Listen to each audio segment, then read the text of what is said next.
You guys took a plane, came over here, jumped into New York, and now you've gotten into a subculture. You've actually dug up a can of worms, and now it's all...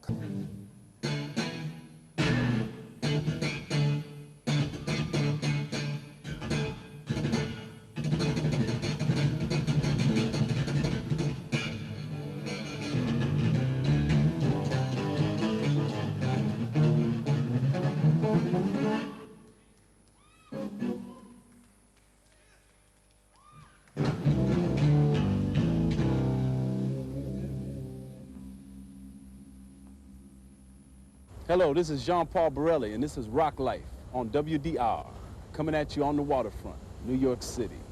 Peace. I'm Joe Bowie of Defunkt, and I listen to a very important show, Rocklife, WDR, my kind of show. Eric Gales, Eric Gale. Hello, this is T.M. Stevens, man. It's the funk. You're watching Rocklife on WDR station. Don't go anywhere. This is Kelvin Bell of Kelvinator. Greetings to WDR and Rocklife from Harlem, USA.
Sweating my ball, I just pick up the mic.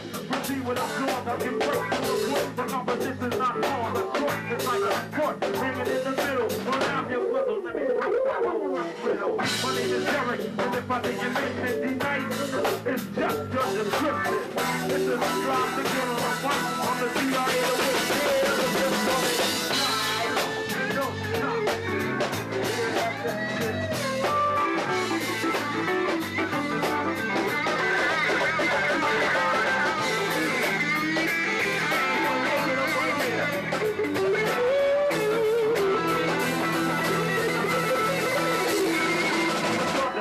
Cause everything touches all around me. Who is he to suck it and seek to try to down me? Is it you, or maybe him? But I am like a tree and every lyric is a limb. You're throwing on the turntable, unstable but you gamble. Because you see that example, there's 1,000 MCs on the planet Earth. Now, what is the word? You say to get heard, some light to explain. To talk educated, some light to proof. Check it out, he's X-rated. I like to think of myself past the real level. A radical singer, one to use a new level.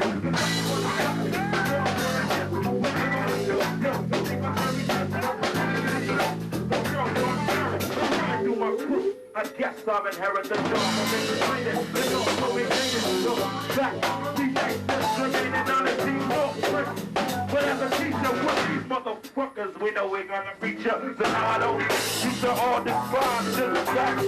D-Night is on the rise, straight to the top like a bucket of water. It's the order, so I give you water, think realistically, not statistically. It's hard to tell you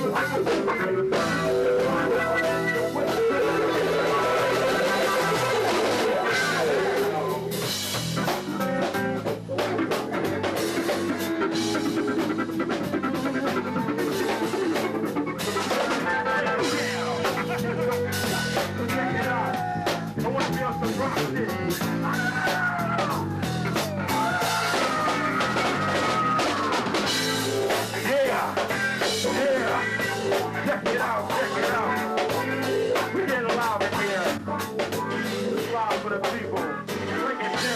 D Nice never worked with a band before.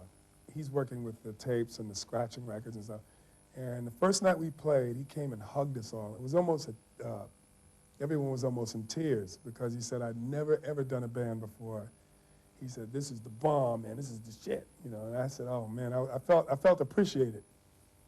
And then we began to work together, and 2 of the songs are actually on his record. So I played them pretty much authentic, only we gave him a live feel to it. The relationship with D Nice and most of the rappers that I work with is that they are influenced by the music of the 60s and 70s. Those are the records that they mix and that they really love. And I was playing that music in the 70s. I mean, I was playing it. So we all love the same music. They just deal with it from a, you know, scratching records and sampling records, and I deal with it from actually playing it. But we still love the same music and the same aesthetic, you know, the same rhythms, you know. So there's a lot in common already, you know. And now I think D is going to actually go more with the band. I think that's what's happening in rap now. It's beginning to become live. And so when you go to see the rap shows, you're going to see a band up there pumping behind these guys. So it was a new experience for him. He loved it. We loved it. And then we began to add to his thing, and we added Mothership Connection. And then he rapped over that. So when he first came out, that was sort of a thing between us and the band. So then you already saw something else spawning off of the collaboration of the 2. 1, 2, 3, check it. It was a hot summer day. I was dying from the heat. Walking up 118th Street. Although I'm hot like stew, in the back of my mind there was a bottle of brew. Now a nice cold bottle would just quench my thirst. Get some boom from the dreads, whichever one comes first. Is it true or is it boom? So I let the boom and now may I presume. Now about 3 o'clock I had to meet my crew. I looked at my watch and then I noticed it was 2:30. Saw these 2 honeys walking down the avenue. And one of them said, all I think about is having you. Now in my mind I realize I could've took her. Nice is not the one to treat the ladies like a hooker. Don't mean to diss, it's not on my list. So I gave her a kiss and said, goodbye, miss. From the streets I heard a horn beat. There was a 214 in a dark blue Jeep. I heard him speak. He said my ride is fat, so why you sweating D-Nice, baby? He ain't all that. Now first my overruled behavior. You should have been taught how to respect this flavor. He jumped out the Jeep like, yo, what up, Chief? But I don't eat pork, so I guess he wanted beef. I realized I was on my own. I didn't proceed to make a move until a blow was thrown. He swung for fist, I caught him with a fist, although I wish it didn't have to come to this. I started breaking them down with the speed, had them astounded. The right caught his jaw and it sounded like boom, boom, bap, boom, bam. He had no idea that he was nice with his hand. He stepped back, so I thought he was through. But right about now, up steps his crew. We all threw down and went round for round. I given it all I had to give until I fell face down, yeah. And you don't stop. So check it out one time and you don't stop. So everybody in the house, you don't stop and just stop. I mean, yeah, some of the lyrics that rappers do, they're not always negative. You know, some rappers out there that do positive stuff. You know, let's say for instance, MC Hammer. He's a positive rapper. You know, and not all the positive rappers they're not always saying positive stuff, but the things that they say, it makes sense. You know, right. You know, it's like this stuff like people they rap about the stuff going on in the streets of New York. You know, if a rapper see a girl giving a guy, you know, doing something nasty to a guy in the street. I mean, you know, it's the truth. What's so bad about rapping about it? And the people like, I don't want my kids to listen to that stuff. And every day they out in the streets playing basketball and they look to the side and they see this going on. You know, so, you know, to me it's the same thing. You know, I'd rather them hear about it than see it. You know, so, you know, I have no problem with, you know, even in the explicit lyrics, you know, I understand the parents don't want them to see what's going on, but hey, this is what's being said out in the streets. And little their parents know this is what their kids saying too. You know, out in the streets, you know, every day, you know, rapping, you know, what's up, you know, all that, you know, it's going on all the time, you know, so it's an issue that can't be, you know, looked over. Yeah, I mean, you know, I played blues rock, but, you know, I'm average teenager like everybody else. You know, I listen to rock, I do the latest, you know, dances and everything, but, you know,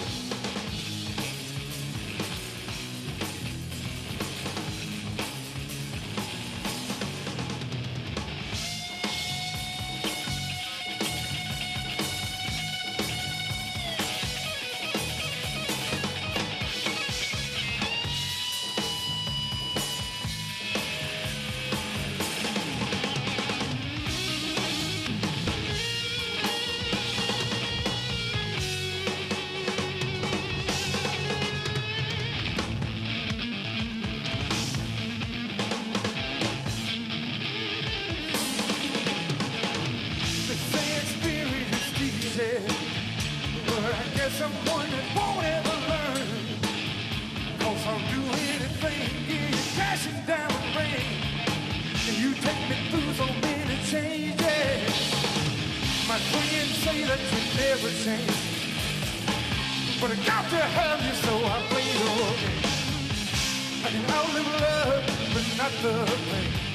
I give you my heart, you give me changes in emotion.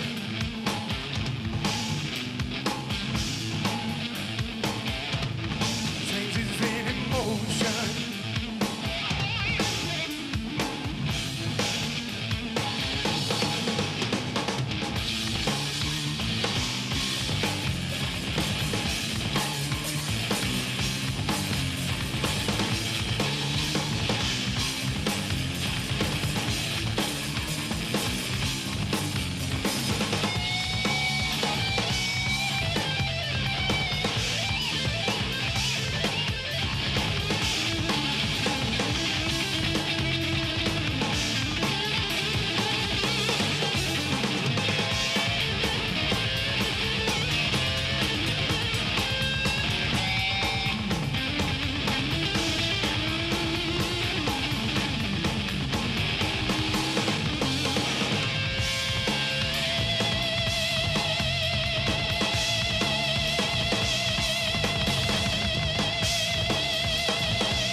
My mother, you know, she don't really know too much about the rock business and stuff like that, because like I said, she's a true Christian, you know, she's a born-again Christian, you know, and so she don't really pay no attention to the rock music. But when I was telling her, before we really got into this, she was thinking like all negative, like all rock music, you know, drugs and wild women, and I was telling her that we wouldn't be a band like that, you know. I said, we wouldn't be a band like that. I said, the type of music that we're going to be doing is music that has a positive outlook on life. And that's, you know, we do songs that, you know, that has some substance to it, you know. And I told her it wouldn't be like this about driving, drink, committing suicide and satanic backwards messages and stuff like that. I had to convince her that, you know, when we came up with Sound of the Storm, we say, now look, Mom, now listen at this. And oh man, she was knocked out. She didn't pay no attention to the verses. The only thing that she could hear was the chorus, you know, like most people, you know. And that right there, she was floored. And she said, yeah, and then we did one Resurrection. We were just showing her that this is, you know, it won't be the rock, the rebellious type rock, you know. And so she's accepted. She comes to a lot of our concerts when she can. You know, she see now, you know, that it's a positive thing.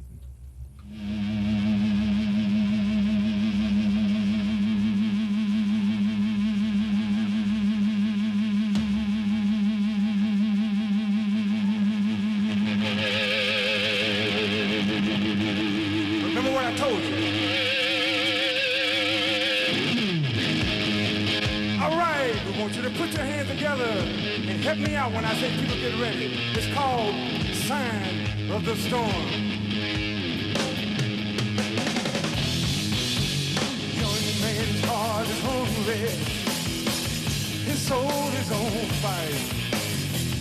There's no tears in his eyes because there's no desire. It's a long way home, and everybody knows, 'cause it's gonna come. So people get ready now. Everyone knows it's a long way to heaven, and I'm not worthy for the crown of thorns. You catch it now and then, but you ain't coming, and I can tell you now it's just a sign of the storm. All right.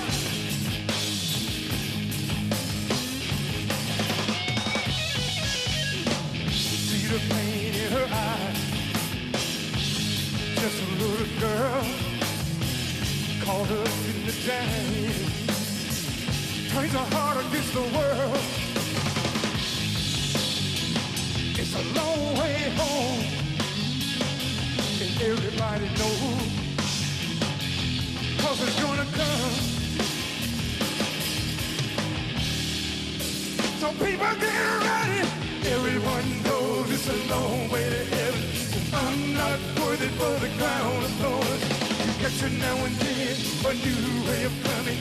I can tell you now, it's just a sign of the storm.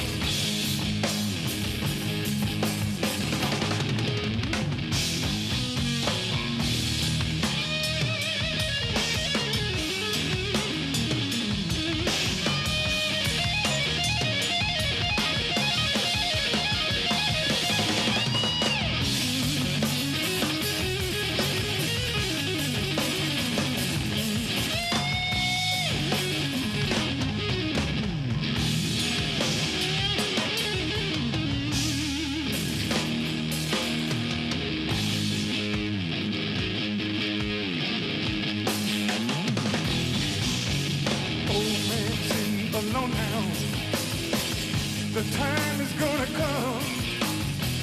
Say people, be ready now, before your day's done. It's a long way home, and everybody knows, 'cause it's gonna come. So people get ready. Everyone knows it's a long way to heaven. I'm not worthy for the crown of thorns. You catch it now and then, a new way of coming.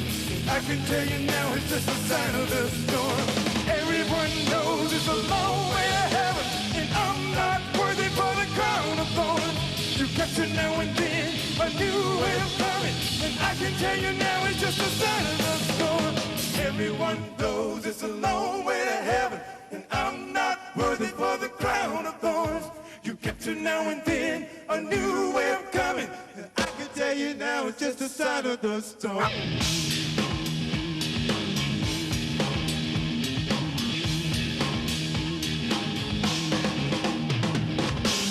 I don't know why I'm in the place that I'm in. But if I had the chance, I'd start all over again. Now I'm so confused, I don't know where to start. I'm so frustrated, it's about to tear me up. But if I can just try to take one day at a time and forget about the things I'm leaving behind, I know everything will be alright. If there's a will, I'll find a way and win this fight. This is my resurrection. Resurrection. Somehow I just gotta find me another way. Resurrection. I know that it's gonna be a better day. For a long, long time my life's been falling apart, and I never thought it would ever be. My life had gone the right track, but I got to know just exactly where I'm. So if I can take one day at a time and forget about the things I'm leaving behind, I know everything will be alright. If there's a will, I'll find a way and win this fight. This is my resurrection. Resurrection. Somehow I just gotta find me another way. Resurrection. I know that it's gonna be a better day.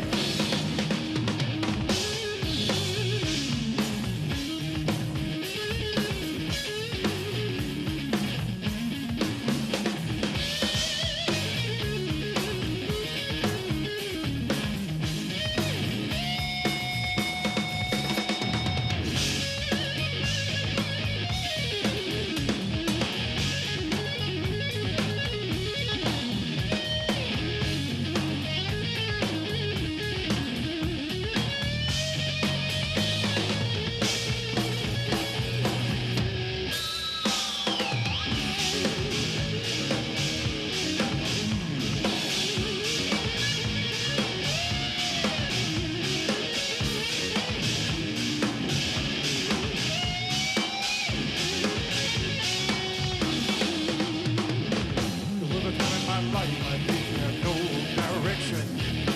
But now the time has come to try and make a correction. I was just about down as far as I could go. Then I got to the point where I just couldn't take it no more. So if I can just try to take one day at a time and forget about the things that we're leaving behind, I know everything will be alright. If there's a will, I'll find a way and win this fight. I'll win this fight. This is my resurrection.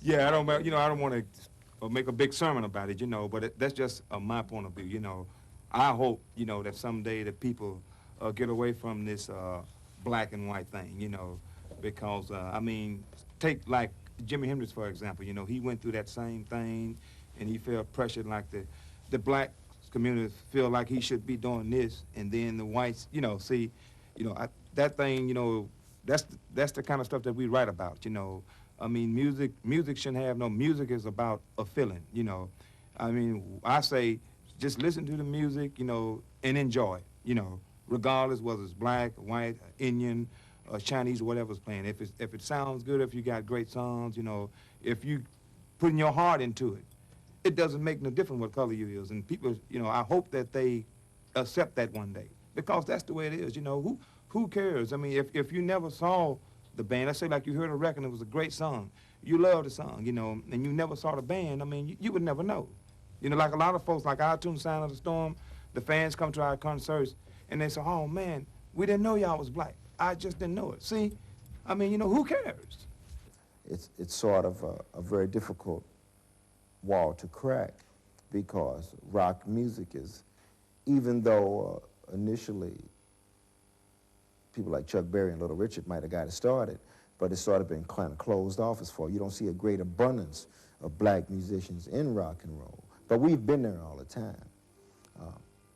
But what we offer rock and roll is some rhythm and blues and some jazz, and it's sort of something that, I don't know, wider media wants to kind of separate these issues. We don't even know who our most important artists are as black, being black community. We don't even know who knows me in New York.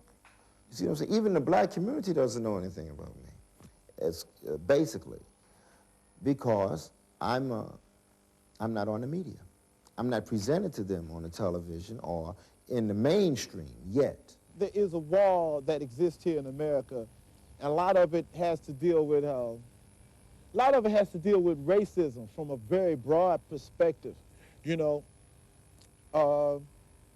The way that music is marketed in America for a black artist right now in the 90s, in the first part of the 90s, if you're either an R&B artist on the order of like Luther Vandross or Freddie Jackson, right, or Whitney Houston, or you're a rap artist.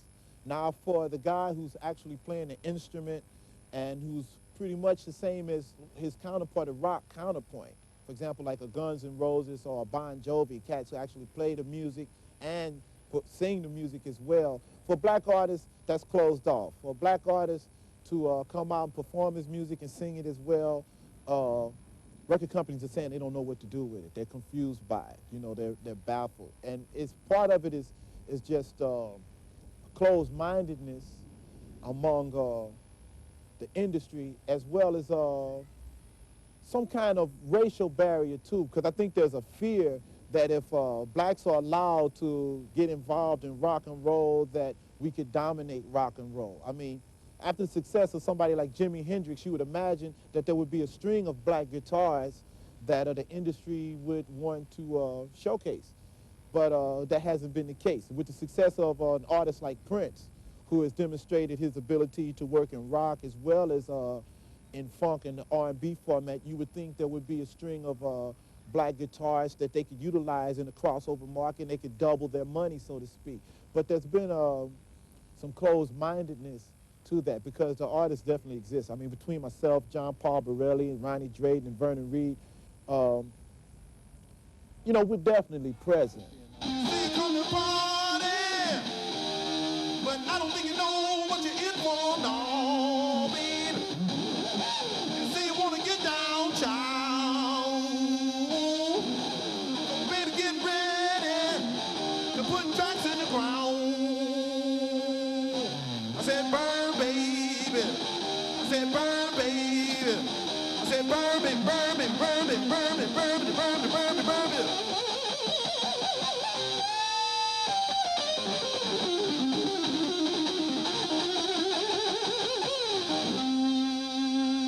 You say you wanna party, but I don't think you know what you're in for, no.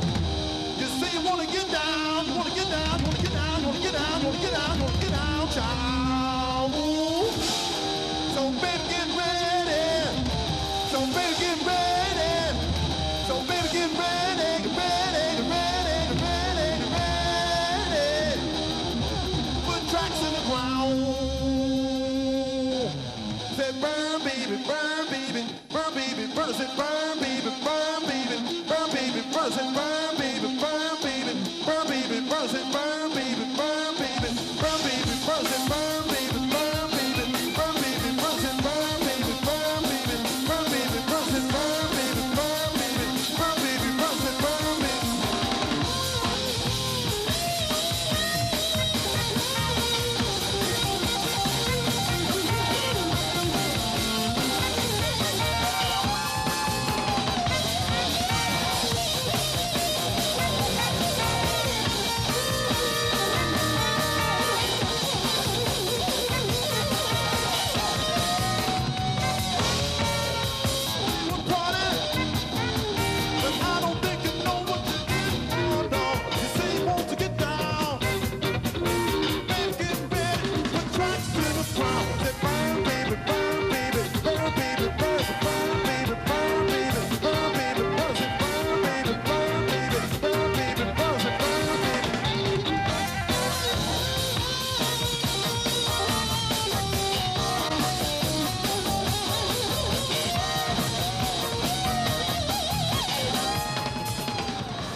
There was an organization very similar to the Black Rock Coalition during the 60s known as the Watts Writers Workshop, which was a group of poets and playwrights out in LA who were writing about the black experience. And they had a theater and a whole workshop where they would go just like we do in Black Rock, where we would come together and have discussions, and they would put on plays and have poetry readings and just discussing what was going on in the community, you know. And there was a story, FBI agent, a black FBI agent, who had infiltrated the organization and had become a member and was like pretty much monitoring everything that was going on. And eventually, in the end, he burned the place down. He actually took gasoline, poured it on the floor, and set the place on fire and burned it down. I was just thinking about how FBI agents are put in those positions to destroy certain organizations and to infiltrate things, and certain things that are actually positive, that actually have, you know, some nourishment for the society. How do you feel when you're out here doing these things that are actually, you know, anti-progressive? I mean, how do you live with yourself, man, every day? How can you go home and relax knowing what you're doing to people, you know? That's what the song is about. How do you feel when you're going home and the truth is unknown? How do you feel undercover FBI? Say you're living life just like a spy. Say you're trying to catch them in the lie, 'cause you're under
philosophy. It only serves to reverse psychology. It's no coincidence that the things in my community seem so confused to me. Shooting, killing, and nonsense. Even though you write the laws, it doesn't seem to fight the cause. Lost humanity, fake reality. Say all you do is sell lies to me. You make it sound like a grand philosophy. It only serves to reverse psychology. People lost and confused. They feel deceived and unamused. VCRs and cable vision is not enough to fulfill their wishes. Sex and confusion seems to be used as some sort of solution. Gotta make a decision about the things that we believe in. Got to find a way to end false humanity, fake reality. All you do is sell lies to me. You make it sound like a grand philosophy. It only serves to reverse psychology. Yeah. Whoa. The song is basically more a comment to the powers that be, in that I feel that the powers that be are using sex and violence to control people. Sex is a way to deal with your tension, so to speak, or your frustration, when sex alone is not really the way to deal with it. That's why I say love is really the most important aspect of sex. Sex is not enjoyable without love.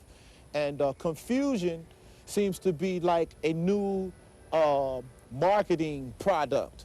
You know, if you can sell confusion, for example, if you can create a controversy, or if you can create some kind of confusion or create some kind of distortion in people's minds, this seems to be something that the media likes to vamp on, and they can make it into something that they make money off of. There's a set of TV shows here in America. One is the Phil Donahue show. There's a set of talk shows. And one of the things that they do on this show is they get two people from opposing viewpoints of a very controversial subject. It could be AIDS, it could be about abortion, you know, it could be about rape. And they'll get two people with opposing viewpoints and allow them into a discussion and get involved with the audience, and they create all this tension. And once it gets to a point where maybe they're gonna fight, or maybe something is gonna bust out, they stop for a commercial because they know they got your attention now. And the purpose of these shows is to just get people to watch the show and get tense and get, you know, frustrated. Then they have, you know, an ad come on for Pampers, you know, or whatever. And I think that they do a disservice to the society because they don't serve to try and bring any solutions to the problems that are about. And this is so common. It's the same you see happening in the music business. You know,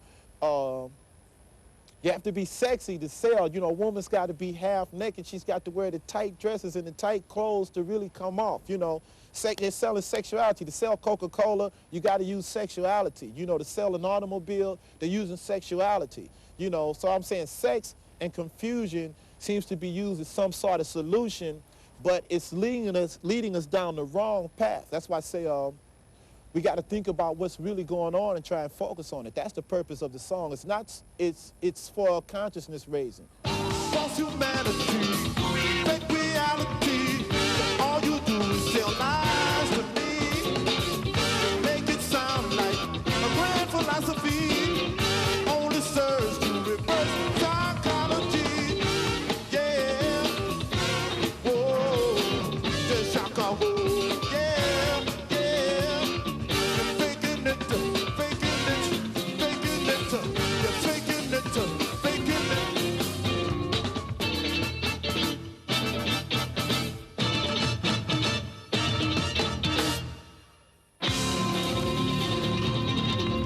Oh, yeah. Oh, yeah.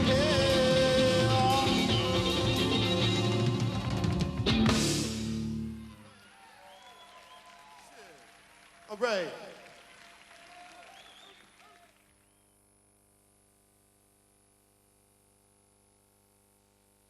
We had the 60s, we had a lot of awareness, black people, there was a lot of togetherness.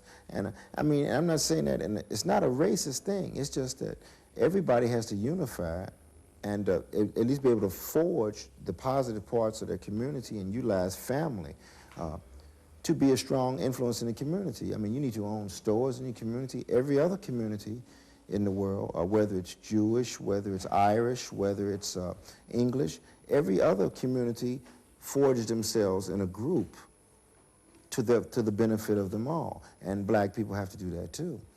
But like I said, what happened in the 60s, as we were getting this awareness, then I guess they brought the drugs in the neighborhoods and they dissolved all of that. They bewildered us. They brought the drugs and they kept the welfare, and they initiated all of the genocide that it took us apart, it took us away from each other.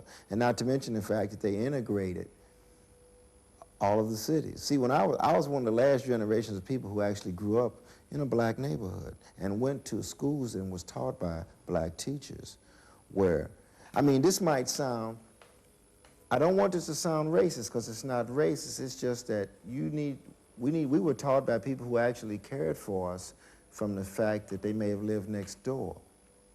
You see, now all of the kids are dropping out of school because the teachers live out in the country, out in the suburbs. They don't live next door. The teachers don't know your mother or father. You see, so what's happening is our kids are not finishing school now. But this is why I think probably the worst thing that ever happened to white America and black America was integration. Because what happened, we integrated, but the only thing that happened, the black community was dissolved. So when the black community is dissolved, then you don't have the creativity and you don't have the music that's coming out of the community no more. Because it's gone, it's dissolved. All that was left, well, see, what you hear now, what you got left are the rappers, and some, you know, this electronic music, because when I went to school, everybody took piano lessons. In my neighborhood, everybody learned music as a child. Everybody learned how to sing, and everybody, this was just what your families did. We still had families. All of that's been dissolved. We don't have there is no, see, the strength in two cultures living together is both of the cultures having strength. See, if the black people don't know who they are, then we have nothing to give to the humanity as a whole. See, I'm hardest on my own people because I love them so much. So I'm not concerned with what other outside elements think of what I'm saying. It's like your own child, you know. You'd be maybe harder on them because you really want them to be better. The bottom line is, you talk about drugs. Black people don't bring drugs in the United States. We don't have the planes to bring it in. And if you find every metropolitan area in the black neighborhood, that's where the drugs go. Why is that? We're not asking for all these drugs. I mean, why is it? I mean, throughout time, since they were bringing in heroin in the 30s and 40s, it always went into the black community, you know. There are more liquor stores in Harlem than there are fruit stands. You know what I'm saying? So there is some systematic method that's happening, but I choose to approach it as talking to my own people, saying, look, it's out here, but don't go for it. Look, you know, be better than that.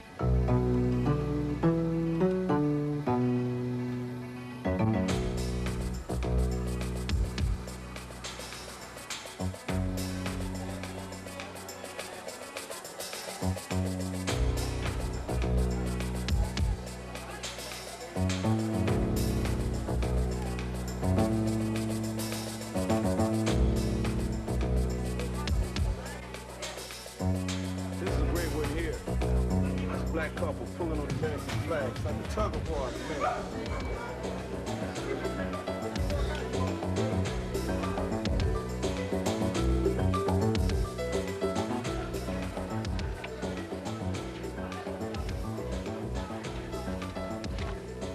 Yeah, it's my hero, Malcolm. Let's Malcolm and Martin Luther King together. Check that out. Let's see.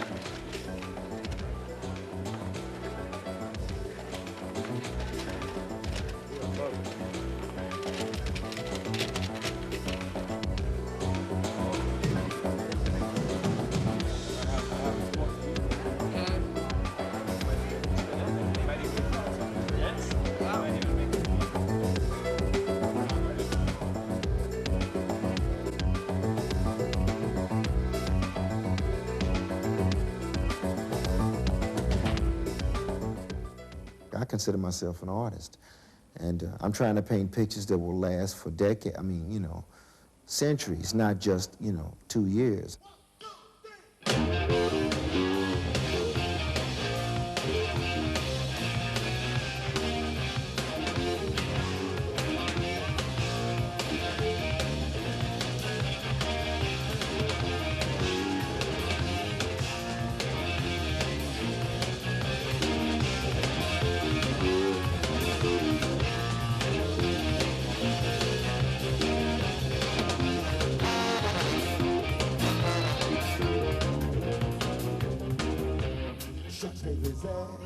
Not much to remember, years to sink in, forever to get over. A simple blow up of what used to be home. The same ones posted to keep the hands warm.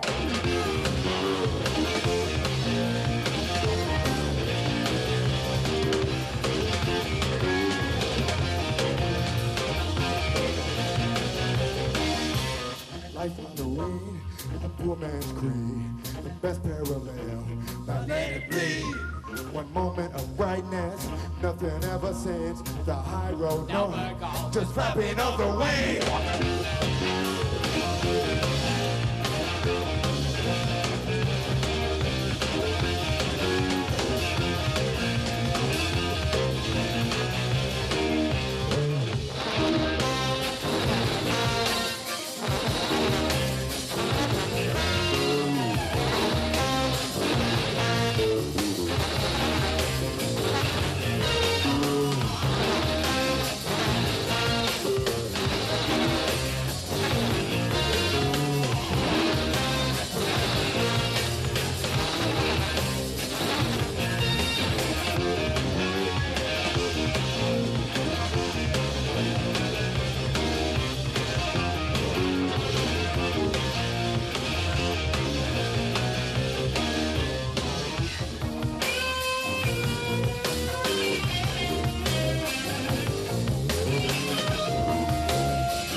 All of my musical experiences are in some way are touched by Defunkt.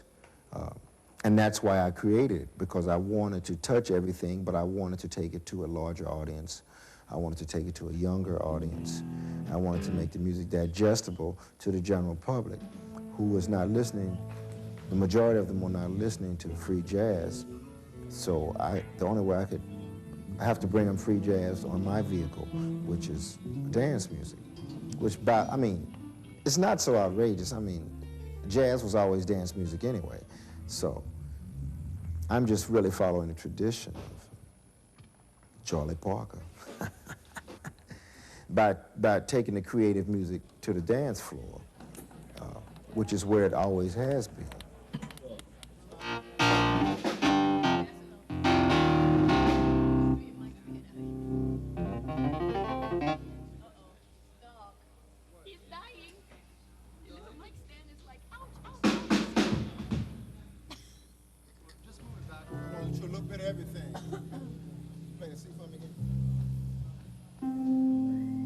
You don't love, you can't love, you refuse to love.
bad,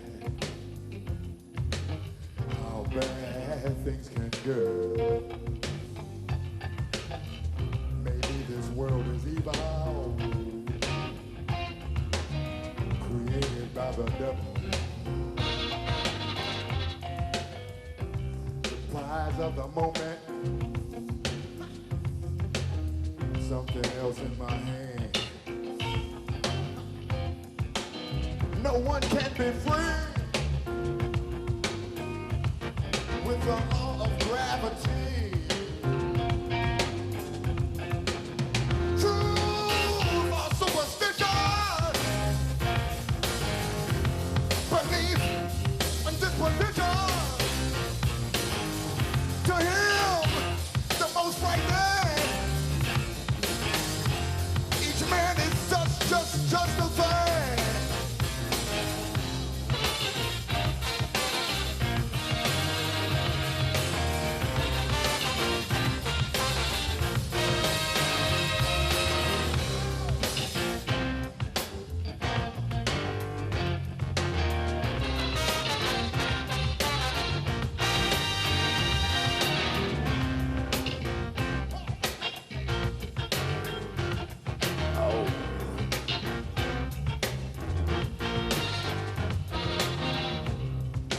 What sits in my heart is my truly broken heart. For your lack of trying, I could spend my life crying. You don't love, you can't love, you refuse to love.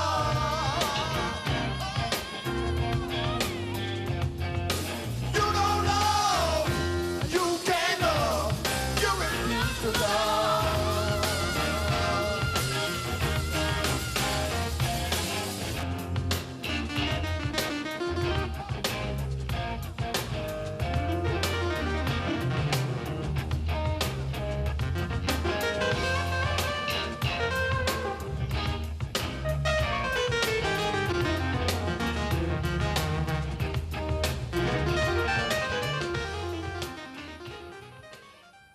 Well, I'm looking forward to this concert because I'll be performing alongside some of my longtime friends and cohorts in this rock and roll, jazz, black rock music, and I just hope we can just take it some other places.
Every little bit smoother.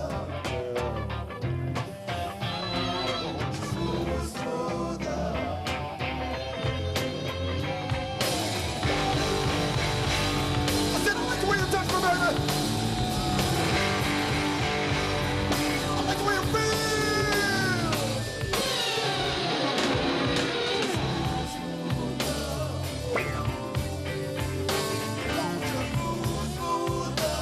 Every little bit, girl. Got to smooth,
Ladies and gentlemen, weighing in at 174 and a half pounds, playing trombone, lead vocals, the undisputed, undefeated, world heavyweight funkmeister from St. Louis, Missouri. Put your hands together.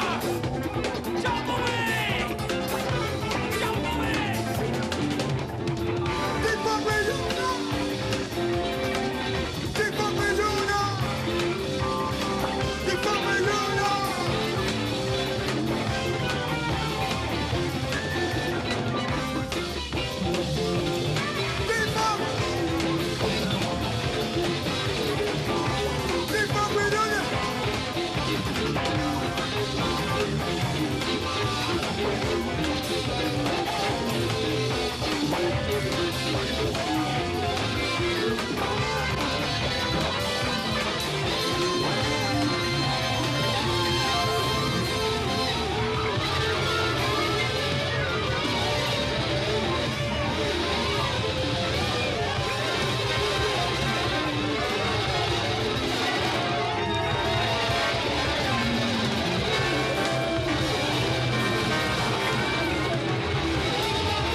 Defunkt, let them hear it.